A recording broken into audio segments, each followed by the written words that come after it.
نبی علیہ الصلوۃ والسلام وفات کے قریب کا وقت ہے، وفات کے قریب کا وقت ہے. اللہ کے نبی علیہ الصلوۃ والسلام کو اتنا تیز بخار تھا کہ حدیث کے اندر آتا ہے کہ اللہ کے نبی نے فرمایا مجھے عام انسانوں کی نسبت 2 گنا بخار ہوتا ہے. کتنا؟ 2 گنا.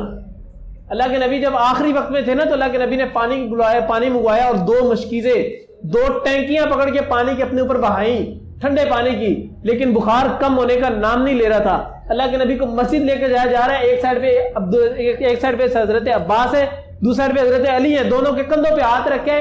حدیث کے اندر آتا ہے کہ اللہ کے نبی کو لے کے جا رہے ہیں، زمین پر لکیر کھینچتی جا رہی ہے، اللہ کے نبی کے پاؤں سے چلا نہیں جا رہا، اتنا سخت قسم کا بخار تھا.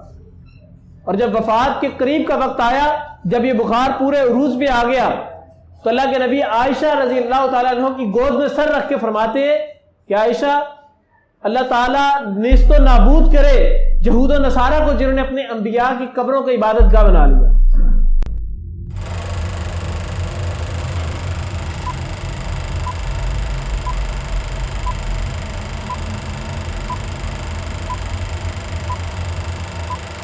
ان الحمدللہ والصلاة والسلام علی من لا نبی بعد، اما بعد فاعوذ باللہ من الشیطان الرجیم، بسم اللہ الرحمن الرحیم. لاسٹ لیسن کے اندر ہم نے سورۃ الحجرات کو کمپلیٹ کر لیا تھا. سورۃ حجرات کو سٹارٹ کرنے سے پہلے میں نے تھوڑا انٹروڈکشن کے اندر بتایا تھا کہ پچھلی 2 صورتیں جو سورہ یوسف اور سورۃ کہف تھی وہ احکامات کے حوالے سے تھی، روزمرہ زندگی کے حوالے سے تھی، لیکن جو یہ صورت ہے سورۃ حجرات یہ ٹوٹلی ایتھکس کے اوپر مشتمل تھی. اور اب جو سورۃ لقمان ہم پڑھیں گے اس کے اندر کچھ اللہ تعالیٰ کی توحید کا تذکرہ بھی آئے گا اور ساتھ میں کچھ ایتھکس کا تذکرہ بھی آئے گا انشاءاللہ. تو اس نیت سے اس کو پڑھنا ہے تاکہ ہم اس کو سن کر اس پر عمل بھی کریں انشاءاللہ، تاکہ ہماری زندگیاں بھی تبدیل ہو سکیں. بسم اللہ الرحمن الرحیم. الف لام میم الف لام میم تلک آیات الکتاب المبین، یہ آیات ہیں کتاب حکمت والی. ہدن ہدایت و رحمت الرحمت للمحسنین، نیکوکاروں کے لیے. الذین، وہ جو یقیمون، وہ قائم کرتے ہیں الصلاۃ، نماز، و یؤتون، اور وہ ادا کرتے ہیں زکوٰۃ، زکوٰۃ، وہم بالآخرۃ ہم یوقنون، اور وہ آخرت پر یقین رکھتے ہیں. اولئک علی ھدی من ربہم واولئک هم المفلحون، یہی لوگ ہدایت پر اپنے رب کی طرف سے اور یہی لوگ فلاح پانے والے ہیں. اللہ تعالیٰ نے شروع کے اندر اس کتاب کا یعنی قرآن مجید کا انٹروڈکشن بیان کیا. فرمایا کہ یہ کتاب ایک ایسی کتاب ہے جو کہ ہدایت کی ہے. پہلی چیز کیا ہے اس میں؟ ہدایت کی کتاب ہے. ہدایت صرف اور صرف طلب کرنے سے حاصل ہوتی ہے، بغیر طلب کی ہدایت حاصل نہیں ہو سکتی. اب ہدایت جب انسان حاصل کرتا ہے، اور قرآن مجید کو اللہ تعالیٰ نے چونکہ ہدایت قرار دیا ہے، اس کا مطلب انسان جب قرآن مجید کو ہدایت حاصل کرنے کی نیت سے پڑھے گا تب جا کے اس کو ہدایت ملے گی. ٹھیک ہو گیا؟ اس کے بعد اللہ تعالیٰ نے فرمایا کہ جو لوگ نماز کو قائم کرتے ہیں، صلاۃ کو قائم کرتے ہیں اور زکوٰۃ کو ادا کرتے ہیں، وَيُؤْتُونَ الزَّكَاةَ، اور زکوٰۃ کو قائم کرتے ہیں، وَهُمْ بِالْآخِرَةِ هُمْ يُوقِنُونَ، اور آخرت پہ یقین رکھتے ہیں. جن لوگوں کے اندر یہ 3 چیزیں ہوں گی، نماز کو قائم کرنا، زکوٰۃ کی ادائیگی ادا کرنا، تیسری چیز آخرت پر یقین رکھنا، جن لوگوں کے اندر یہ 3 چیزیں ہوں گی فرمایا اولئک علی ھدی من ربہم واولئک هم المفلحون، یہی لوگ ہدایت پر ہیں، فلاح یافتہ مومن ہیں. اب فلاح سے مراد ایسی کامیابی ہوتی ہے، ایک تو یہ کامیابی کہ ہماری بورڈ میں کوئی پوزیشن آ جاتی ہے، یہ کامیابی تو ہے لیکن یہ حقیقی کامیابی نہیں ہے. ہو سکتا ہے اس مرتبہ آئی ہے تو اگلی مرتبہ نہ آئے، یا ہو سکتا ہے اس مرتبہ نہیں آئی تو اگلی مرتبہ آ جائے. یہ اللہ تعالیٰ کی طرف سے حقیقی کامیابی نہیں ہے. فلاح اصل میں اس کامیابی کو کہتے ہیں جس کے بعد ناکامی کا ڈر نہ ہو. انسان کو ڈر نہ ہو کہ میں ناکام ہو جاؤں گا، اور وہ صرف ایک ہی کامیابی ہو سکتی ہے اور وہ ہے جنت. جب مومن کو جنت میں داخل کر دیا جائے گا اس ٹائم مومن ایک ایسی کامیابی کو حاصل کر لے گا جس کے بعد ناکامی کا خوف نہیں ہوگا، اس کے بعد اسی کا خوف نہیں ہوگا کہ مجھے جنت سے نکال دیا جائے گا. تو یہ کوالٹیز وہ ہیں. یقیمون الصلاۃ، نماز کو قائم کرنے کے اندر پورا ایک نماز کا سسٹم آتا ہے. نماز کو قائم کرنے سے مراد صرف 5 وقت کی نماز نہیں ہوتی، نماز کو قائم کرنے سے مراد مسجد کے ساتھ جڑنا ہوتا ہے. مسجد اللہ تعالیٰ نے، اسلام نے ایک کمیونٹی سینٹر کے طور پہ متعارف کروائی ہے. معاشرے کے اندر کسی شخص کو کسی چیز کی ضرورت ہو، اس کو کسی کے ہاں نہ جانا پڑے، ڈائریکٹ مسجد کے اندر آئے. معاشرے کے اندر اگر کسی شخص نے بیٹھ کے لائبریری جانا ہے، مطالعہ کرنا ہے، وہ کہیں اور نہ جائے، وہ مسجد کے اندر جائے. معاشرے کے اندر اگر کسی شخص نے کوئی چیز ڈسکس کرنی ہے، کوئی انٹلیکچوئل لوگوں سے ملنا ہے، تو وہ کسی چائے کے ڈھابے پہ نہ جائے، وہ سیدھا مسجد جائے. یقیمون الصلاۃ سے مراد یہ بہت بڑا مفہوم ہے اس کا. وَيُؤْتُونَ الزَّكَاةَ، اور زکوٰۃ کو قائم کرنا. زکوٰۃ کو قائم کرنے سے مراد معاشرے کے اندر تمام لوگوں کے حالات و واقعات کو جاننا بھی ہے. جب مسجد میں 5 وقت کی نماز آ کے پڑھیں گے تو آپ کو لوگوں کے حالات و واقعات کا پتہ ہوگا. جب لوگوں کے حالات کا پتہ ہوگا تو پھر آپ زکوٰۃ بھی دے سکیں گے اور مستحق لوگوں تک آپ کا مال پہنچ بھی سکے گا. وَهُمْ بِالْآخِرَةِ هُمْ يُوقِنُونَ. اور جو آخرت پر یقین رکھتے ہیں, آخرت پر جس بندے کا یقین ہوتا ہے وہ گناہوں سے بچ کے رہتا ہے. اس کو پتہ ہے کہ گناہ کیے تو آگے پروٹوکول لگنا ہے, اس لیے وہ گناہوں سے بچ کے رہتا ہے. آخرت پر اس بندے کا قطعاً یقین نہیں ہوتا جو بندہ گناہوں کے اندر پڑا رہتا ہے, جان بوجھ کے گناہ کرتا جا رہا ہے. ہاں ایک چیز وہ ضرور ہوتی ہے, لاشعور کے اندر ضرور ہوتی ہے کہ ہاں ٹھیک ہے قیامت آئے گی, حساب کتاب ہوگا, جزا سزا کا دن ہوگا, لیکن شعوری طور پہ وہ اس چیز کو تسلیم کرنے پہ راضی نہیں ہوتا.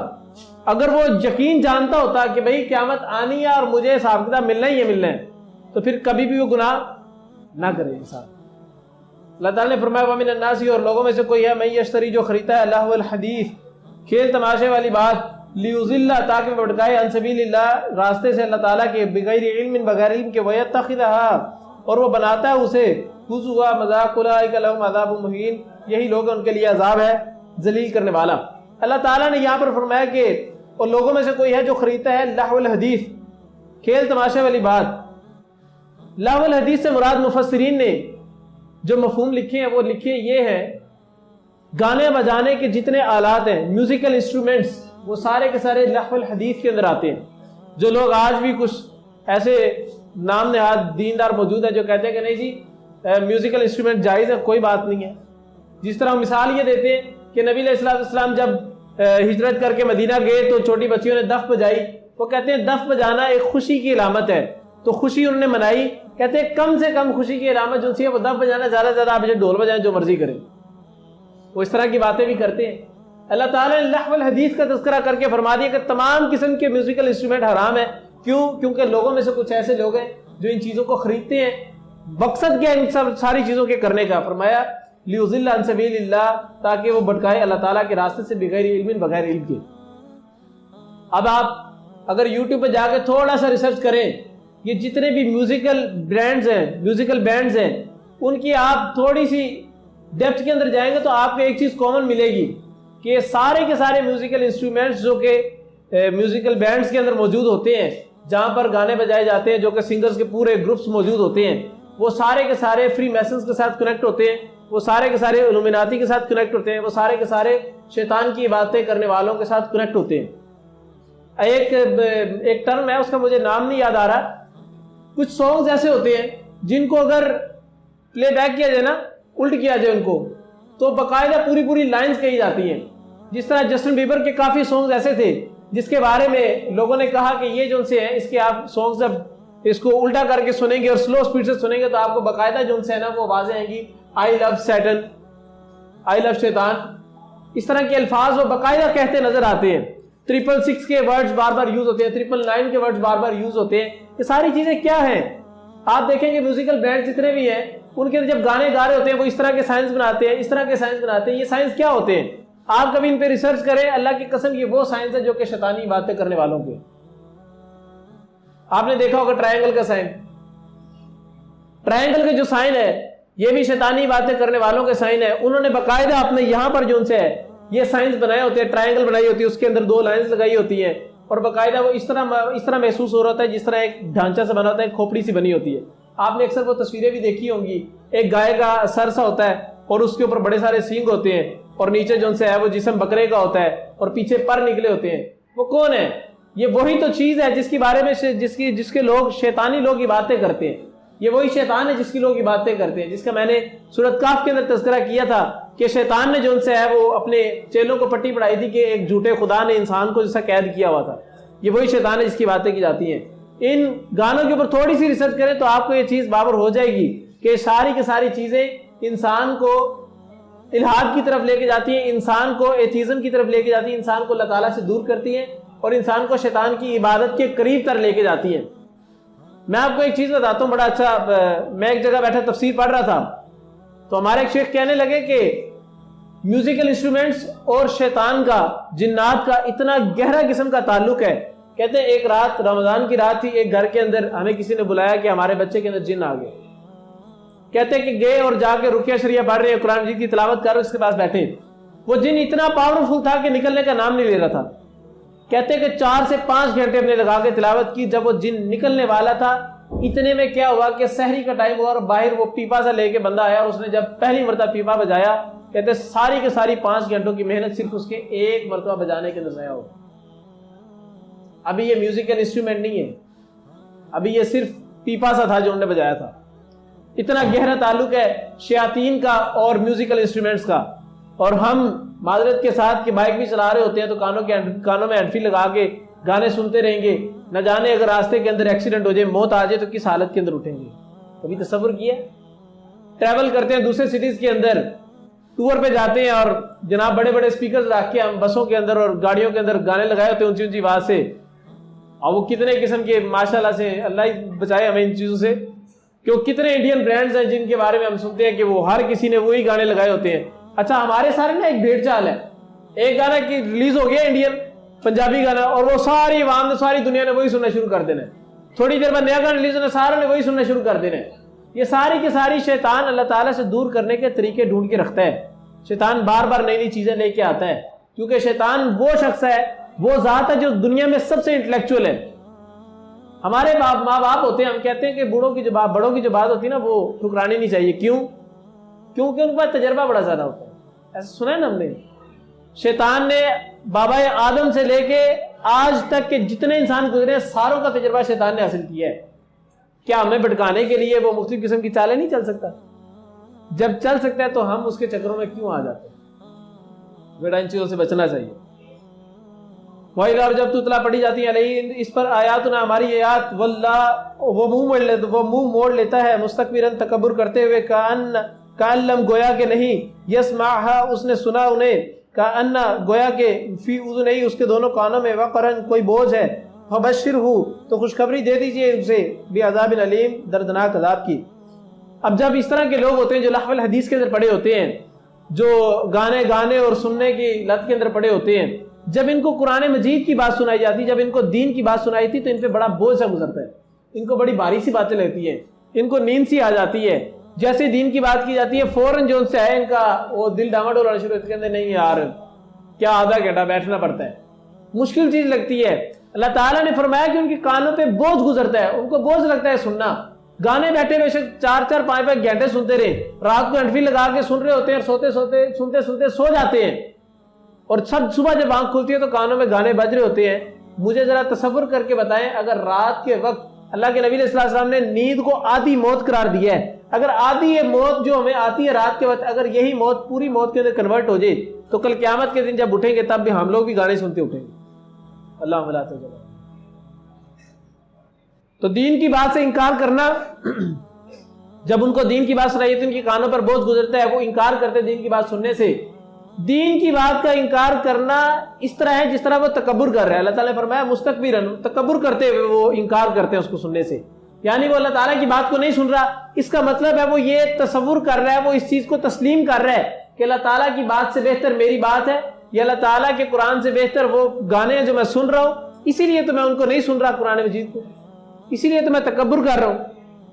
ہم نے تکبر کی ڈیفینیشن پڑھی تھی, بطر الحق وغمط الناس, حق کو جھٹلا دینا اور لوگوں کو حقیر جاننا.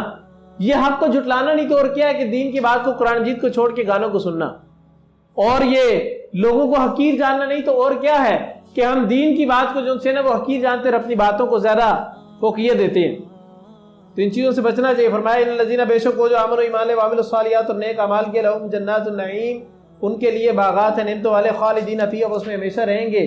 وعد اللہ حقا اور وعدہ ہے اللہ تعالیٰ کا سچا, وہو العزیز الحکیم وہ بہت زبردست ہے خوب حکمت والا ہے. خلق السماوات اس نے پیدا کیا آسمانوں کو بغیر عمد بغیر ستونوں کے, ترونہا تم دیکھتے ہو انہیں, والقا اور اس نے ڈال دیے فی الارض زمین میں رواسیہ پہاڑ, ان کے تمیدہ نہ وہ ڈھلک جائے, بکم تمہیں لے کر, وبثا اور اس نے پھیلا دیے فیہا اس میں, من کل دابہ ہر قسم کے جانور, وانزلنا اور اس نے نازل کیا من السماء آسمان سے, ماء پانی, فانبتنا پھر اگائے ہم نے, فیہا اس میں, من کل زوج کریم ہر قسم کے جوڑے عمدہ. اللہ تعالیٰ نے فرمایا کہ اللہ تعالیٰ کی ذات وہ ہے جس نے آسمانوں کو پیدا کیا. خلق السماوات اس نے آسمانوں کو پیدا کیا, بغیر عمد. اب آسمان بھی ایسے ہیں جو کہ بغیر ستون کی پیدا ہوئے ہیں. دنیا کے اندر جتنی بھی چھتیں ہوتی ہیں, چھت جو ان سے ہوتی ہے یہ بغیر دیوار کے کھڑی رہ سکتی ہے, یا بغیر پلرز کے اسٹرکچر کے کھڑی رہ سکتی ہے؟ نہیں نا. اللہ تعالیٰ نے آسمان کی جو چھت بنائی ہے فرمایا بغیر ستون کے بنائی ہے. آپ کو کوئی پلر نظر آتا ہے اس میں؟ کوئی دیوار نظر آتی؟ یہ کیسی چھت ہے جو کہ اللہ تعالیٰ نے بغیر ستون اور بغیر پلرز کے بنا دی، بغیر عمد، بغیر کسی پلر کے بنا دی اللہ تعالیٰ نے. اللہ تعالیٰ کی ذات ہے کیسی ذات ہے. پھر فرمایا کہ اس نے زمین کے اندر ڈال دیے پہاڑ. پہاڑ سائنس کہتی ہے کہ دنیا میں جتنے بھی پہاڑ ہیں یہ سارے کے سارے آپس میں کنیکٹڈ ہیں. ایک پہاڑوں کا ایک جال سا ہے جس کے اوپر اللہ تعالیٰ نے کچھ حصے کے اندر پانی چھوڑ دیا اور کچھ حصے پر مٹی لگا دی، جس کی وجہ سے یہ مٹی اور یہ پانی ہلتی نہیں ہے، یہ آپس میں مکس نہیں ہو جاتے. یہ زمین جو سی ہے، یہ خشکی کا ایریا جو سے ہے، یہ پانی کے اندر نہیں چلا جاتا. حالانکہ فطرت کا قانون یہ ہے پانی کے اوپر پتھر چھوڑیں گے وہ نیچے چلا جائے گا. لیکن ہم دیکھتے ہیں کہ زمین کی جو مٹی خشکی والا حصہ موجود ہے یہ پانی کے اندر نہیں جاتا. کیوں؟ کیونکہ پہاڑوں کا جو اللہ تعالیٰ نے جال ایک بچھایا ہوا ہے، یہ زمین اس کے ساتھ کنیکٹڈ ہے. اسی وجہ سے یہ زمین کے اوپر بار بار زلزلے نہیں آتے. تصور کریں اگر پہاڑ زمین کے اوپر موجود نہ ہو تو یہ زمین کا جو خشکی کہہ رہی ہے پانی کے اوپر اس طرح چلتا پھرتا رہے اور زمین ڈھلکتی رہے، زمین کے اوپر زلزلے آتے رہے. پھر فرمایا کہ وَبَثَّ فِيهَا مِن كُلِّ دَابَّةٍ، اور اس میں پھیلا دیے ہر قسم کے جانور، ہر قسم کے جاندار اللہ تعالی نے اس دنیا میں پھیلا دیے، اس زمین پر پھیلا دیے. پھر وَأَنزَلَ مِنَ السَّمَاءِ مَاءً، پھر آسمان سے نازل کیا پانی. اب پانی سے کیا ہوا؟ فَأَنبَتْنَا، پھر اگائے ہم نے، فِيهَا، اس میں، من کل زوج کریم، ہر قسم کے جوڑے عمدہ. پھر فرمایا کہ اس پانی کو ہم نے زمین پر نازل کیا. اس پانی کے نازل کرنے سے ہم نے زمین کے اندر سے مختلف قسم کے پودے اگائے، مختلف قسم کے جاندار پیدا کر دیے. معلوم ہوا کہ زمین میں سے پودے کے نکلنے کے لیے پانی کا ہونا ضروری ہے. جو سائنس آج تسلیم کرتی ہے کہ اگر منرلز سے جو روٹس ان سے ہوتی ہیں پودوں کی، ان کو نہ ملے اور یہ فوٹو سینتھسس کا عمل نہ ہو تو پودے کبھی بھی بڑھیں گے نہیں. سائنس اس چیز کو تسلیم کرتی ہے جو اللہ تعالیٰ نے 14 سال پہلے کہہ دیا. ہم نے آسمان سے بارش برسائی اور زمین سے پھر ہم نے چیزوں کو نکال دیا. یعنی کہ معلوم ہے پودوں کے اگنے کے لیے دو چیزیں ضروری ہیں، ایک مٹی اور دوسرا پانی. بغیر پانی کے مٹی کچھ نہیں کر سکتی، بغیر مٹی کے پانی کچھ نہیں کر سکتا. ہاں یہ ہے خلق اللہ، تخلیق اللہ تعالیٰ کی. فارونی، تو دکھاؤ مجھے، ماذا، کیا کچھ خلق الذین، پیدا کیا ان لوگوں نے جو من دونہ اس کے سوا ہیں. بل الظالمون فی ضلال مبین، بلکہ ظالم لوگ گمراہی میں کھلی کھلی. وَلَقَدْ، البتہ تحقیق، آتینا، دی ہم نے لقمان علیہ السلام کو الحکمہ، حکمت، ان اشکر للہ، یہ کہ شکر کرو اللہ کا. وَمَن یشکر، اور جو شکر کرے، فَإِنَّمَا یشکر، تو بے شک وہ شکر کرتا ہے، لنفسی، اپنے نفس کے لیے. وَمَن کفر، اور جو ناشکری کرتا ہے، فَأَنَّ اللَّهَ غَنِيٌّ حَمِيدٌ، تو بے شک اللہ تعالیٰ بہت بے نیاز ہے، خوب تعریف والا ہے. اللہ تعالیٰ نے فرمایا، لقمان علیہ السلام کا تذکرہ شروع ہو رہا ہے. اللہ تعالیٰ نے فرمایا لقمان ایک ایسا بندہ تھا ہمارا جس کو ہم نے اپنی طرف سے حکمت عطا کی. حکمت کے اندر جو ان سے اللہ تعالیٰ نے فرمایا انشکر للہ، تاکہ وہ اللہ تعالیٰ کا شکر ادا کرے.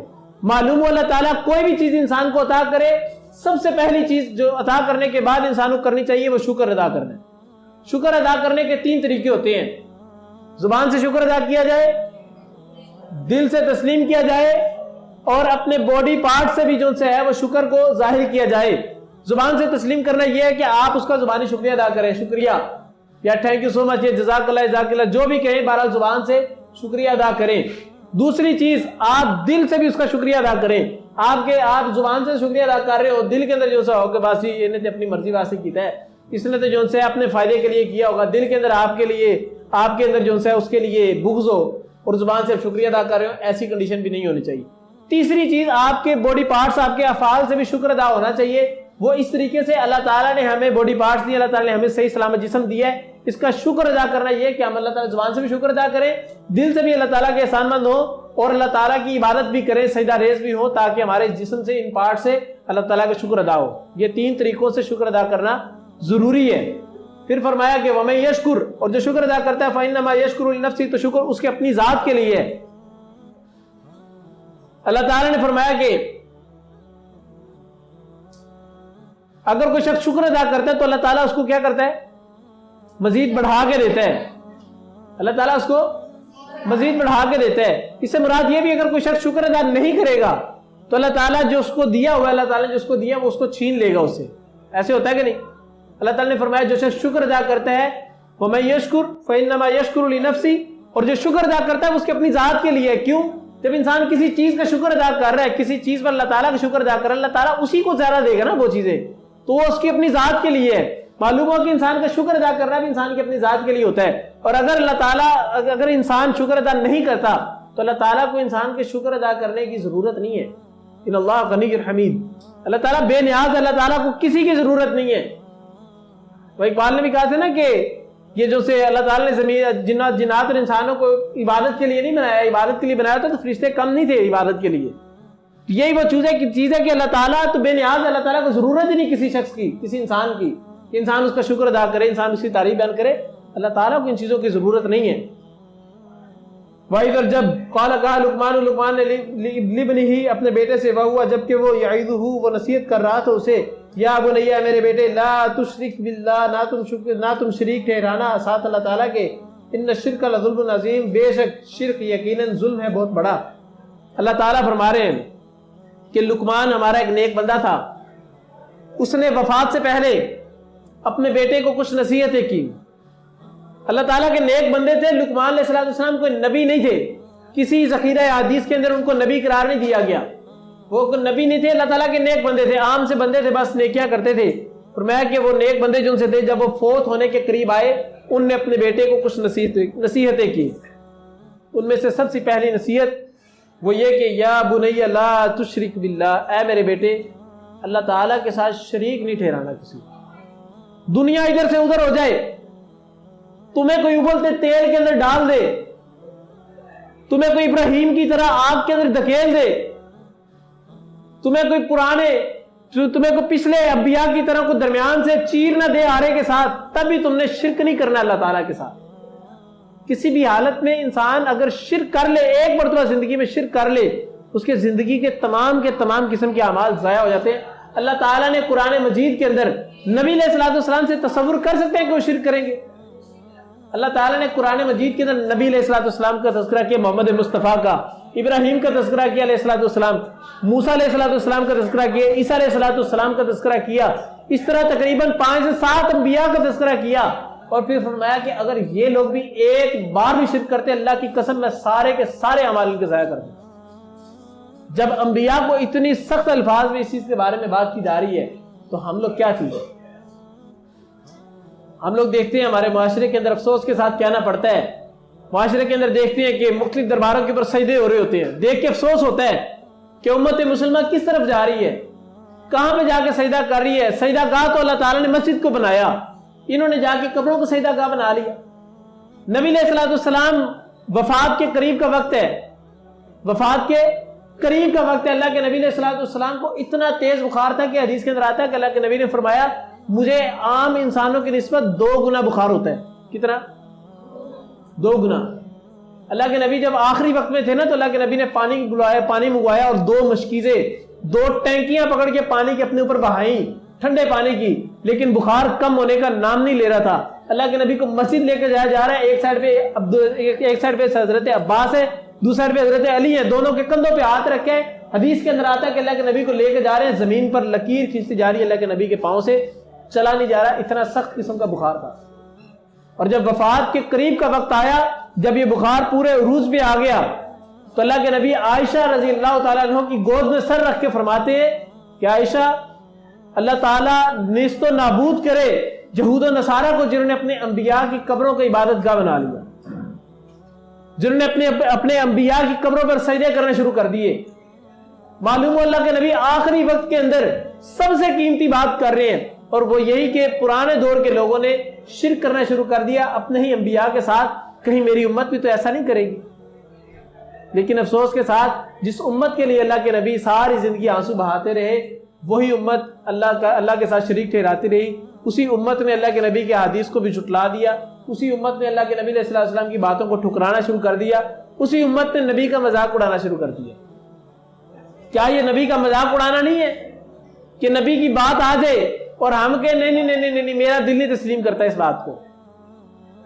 حدیث بھی صحیح ہو، حدیث بھی صحیح ہو، اور ایک بھی نہیں کئی قسم کی حدیث اس کے بارے موجود ہو ایک چیز کے بارے، اور انسان کہے کہ نہیں میں اس حدیث کو نہیں مانتا، میں اس عمل کو نہیں کرتا. کیوں؟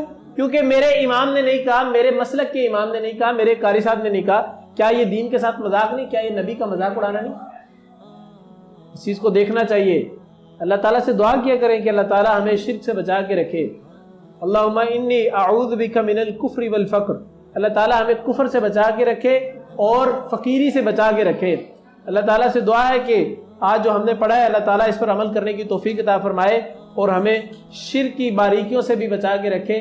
آمین. سبحانک اللہم و بحمدک، اشہد ان لا الہ الا انت، استغفرک و اتوب الیک. السلام علیکم ورحمۃ اللہ وبرکاتہ. ہاں جی، آج کیا سیکھا پھر آپ لوگوں نے؟ شکر کرو تو اور زیادہ دیا جائے گا. یہ قرآن مجید کی آیت ہے کیا؟ وہ میرے ذہن کے اندر نہیں آ رہی. لَئِن شَكَرْتُمْ لَأَزِيدَنَّكُمْ، تم شکر کرو گے تمہیں مزید دیا جائے گا. یہی وہ آیت تھی جو میرے ذہن کے اندر نہیں آ رہی. اچھا، شکر کرو گے تو اور زیادہ ملے گا. اور کوئی بات؟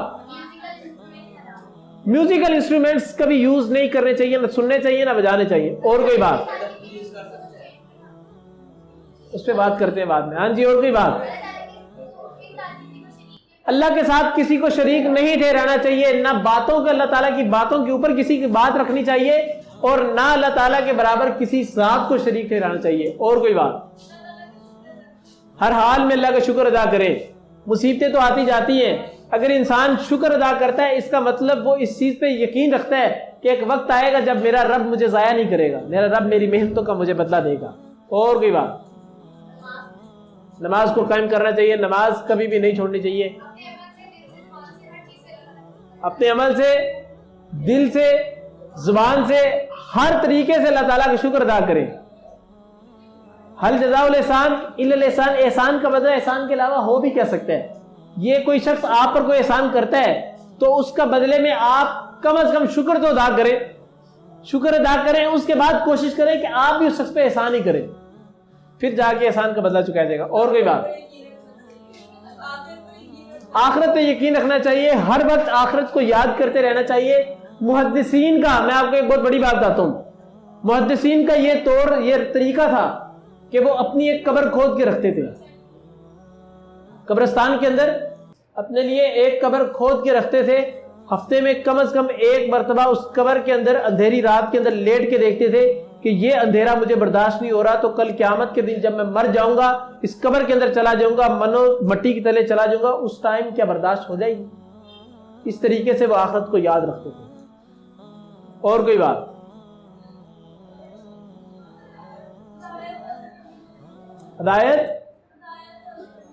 ہدایت اللہ تعالیٰ سے طلب کرنی چاہیے، کیونکہ بغیر طلب کے ہدایت تو ملنی نہیں.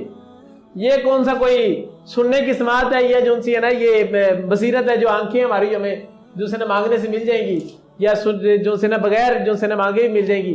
ہدایت واحد ایک ایسی چیز جو مانگنے پہ ہی ملے گی، اس کے بغیر نہیں ملے گی. اور کوئی بات؟ غرور یا تکبر نہیں کرنا چاہیے، نہ انسانوں کے ساتھ، نہ دین کے اندر اور نہ ہی دنیا کے اندر کسی بھی قسم کا. کیونکہ انسان کی حیثیت ہی کیا ہے؟ مٹی سے بنا ہے، گندے پانی سے بنا ہے، تو انسان کی حیثیت ہی کیا ہے کہ وہ تکبر کرے. اور کوئی بات؟ اللہ تعالیٰ کے ساتھ کسی کو شریک نہیں ٹھہرانا چاہیے. اور کوئی بات؟ زکوٰۃ کو ادا کرنا چاہیے. زکوٰۃ کے اندر جو انسان جب بھی زکوٰۃ کا تذکرہ آئے گا اس سے مراد ساتھ میں صدقہ بھی ہوتا ہے. صدقے بھی ادا کرتے رہیں، اپنا صدقہ بار بار اتارتے رہیں، بلاؤں سے بھی ٹلتے رہیں گے، اور اللہ تعالیٰ کل قیامت کے دن صدقے کا اجر بہت زیادہ دے گا.